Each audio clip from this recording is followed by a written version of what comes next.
I'm Kenneth Lancaster, and this is Mark Heck from The Give and Right. And today on Pay Dirt, we're going to show you how to direct deer, and more in particular, this deer.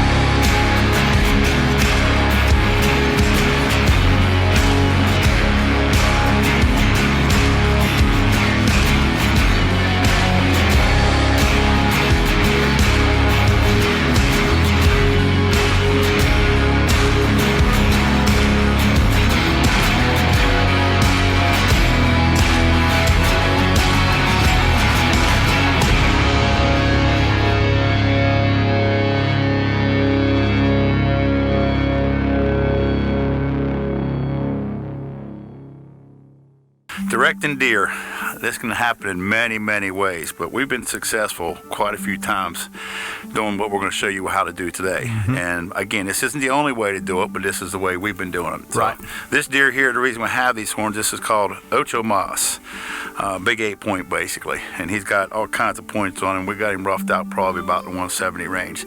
He was on our hit list this year, just never caught up with him. And part of the puzzle and part of what we do all this stuff for, like the coming out here and doing the cameras and putting up the feeders and putting up the different things, and then coming shed hunting is part, a big part of our success over the last couple years.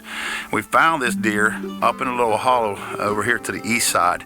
I mean, when I say a little, I mean it's just a little funnel that goes up to an old pasture actually, right? And a couple ponds. We found these less than 30 yards apart, and there were just a whole heck of a lot of buck rubs and scrapes in there. So he was living in there.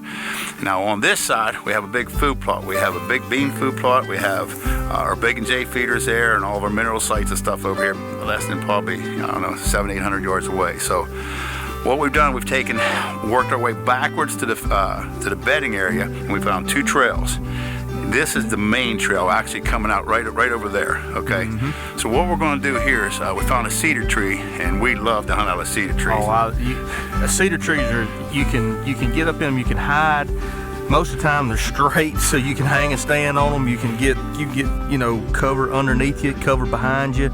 We even take limbs sometimes and cut them and tie them behind you to get that back cover. Cedars are real easy to do that with, so that's a perfect tree. This tree is just, again, like he said, it's the perfect place. So what we're doing though is we're making sure, even though the trail right now comes next to that cedar tree, we're going to manipulate it a little bit. What we're going to do is, we never like to be closer than 15 yards. That's kind of minimum, you know what I mean? We like to be further away than that.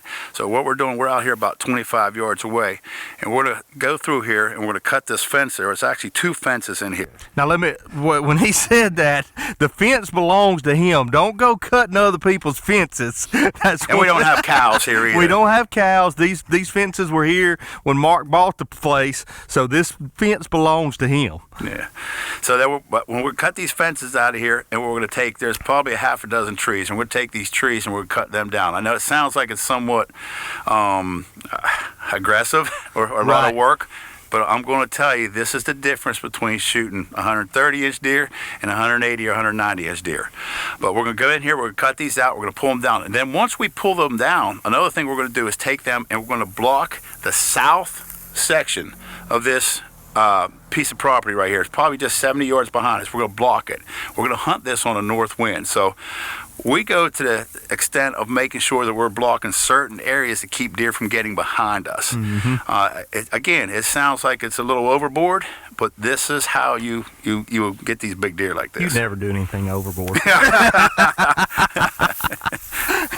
So Kenneth, what we're going to do is here, we're going to get on this side. It has the least amount of limbs on it anyway, but this is the side I want to get up, because Tyler, or the camera guy, will be on the back side then. So over my right shoulder, we're either going to be shooting on this angle or that angle. So either way, we want that stand facing that way just a little bit, so I'm shooting off to my left side, all right? Tyler will be on the back side, and then we're going to, more than likely, we're going to, again, north wind from this direction, so we're going to come in this way and sneak in. We don't want to get in the woods. We have to stay along the edge of this field. Right down the edge and not make any noise. Depending on what I see here, how much we might walk right through the middle of that field and come over and make a trail, but the problem is making a trail, the deer follow it. So we'll probably end up staying on the edge.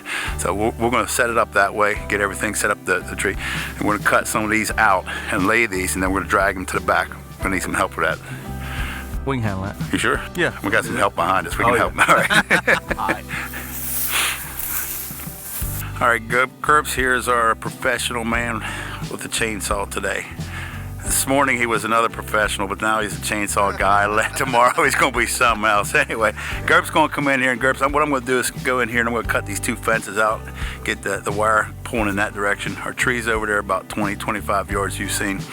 So you're going to pick and choose through here, but we want a nice clean, roadway through here, basically get those deer going, all right?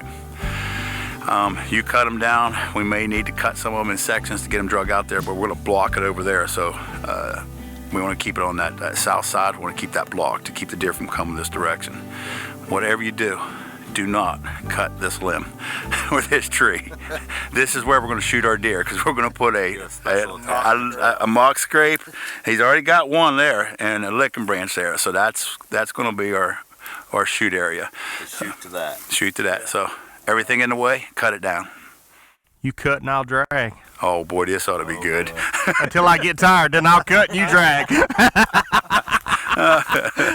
So what we're going to do, we're going to stop them from coming through here. I'm going to put our tree stand here because it's nice and straight.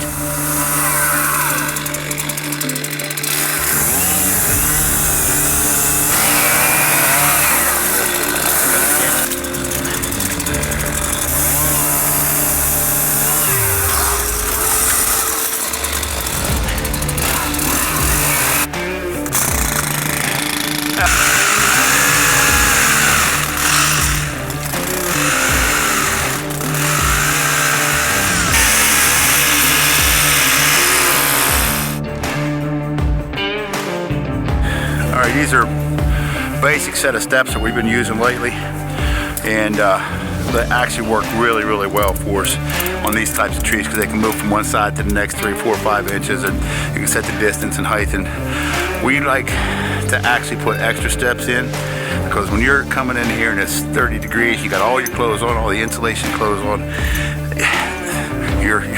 When you step up, it's just your legs are tight. They don't get as far as what you think. When you do this in the summertime like we're doing now with just jeans on, you can make these things 2 foot apart and you can climb right up. You put all your clothes on, it doesn't work so well. So what we're doing here is we're going to put these in. What we like to do for safety reasons, we double up on these. They're made to put one on. We always put a second one on with a ratchet strap on here too, so they don't kick out on the bottom or the top. So remember, we're thinking safety first on these. So.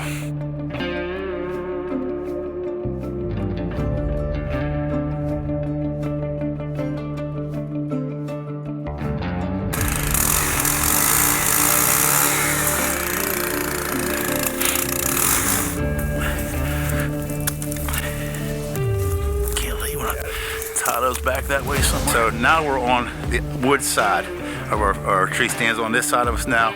We just cut the hole through there and cut that little bit of fence. What we're going to do is cut this fence down here next to this pole. And the reason we're going to do that is we're going to swing this fence over. We're going to try to connect it to one of these 2 trees here. Same concept as we had over there. A deer that wants to walk along this fence will be too close to us. So we're going to push it out there and make them walk out around that way.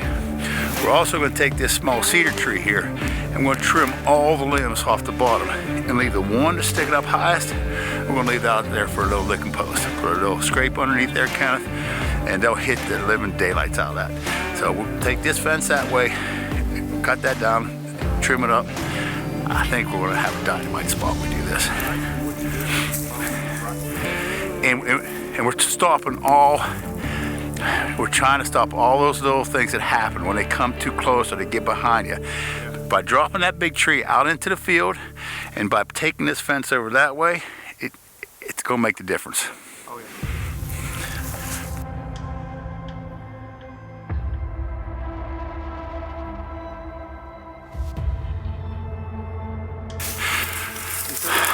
Hey, gotta love it when a plan comes together. That is perfect. Now that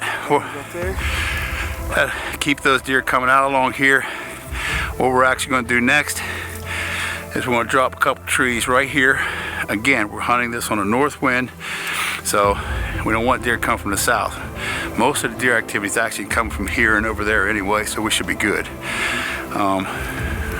Nice. I like the way this is turning out. We finally got the tree stand all in and got Kenneth up there sitting, and he's actually got the pole saw, so he's trimming out limbs for us, because we're going to do, like we started talking earlier, we're going to trim these out. This is going to be a licking branch right here. So that deer should come in here like this, from either that direction or this direction, both give me a quarter away shot. That's good. Yeah, that's real good. I'll trim the other one from here. Okay. Anything else over that way? Depends on what you don't want to cut. I don't want to cut too much. I mean, that's wide open there, right, Dan? What do you got here? We need some of those branches to come down, But these come from here, though.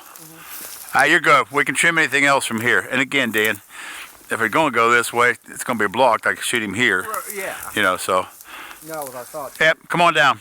Okay. Y'all good. You want to finish up there, whatever you got to do? Yep, we're done. Okay.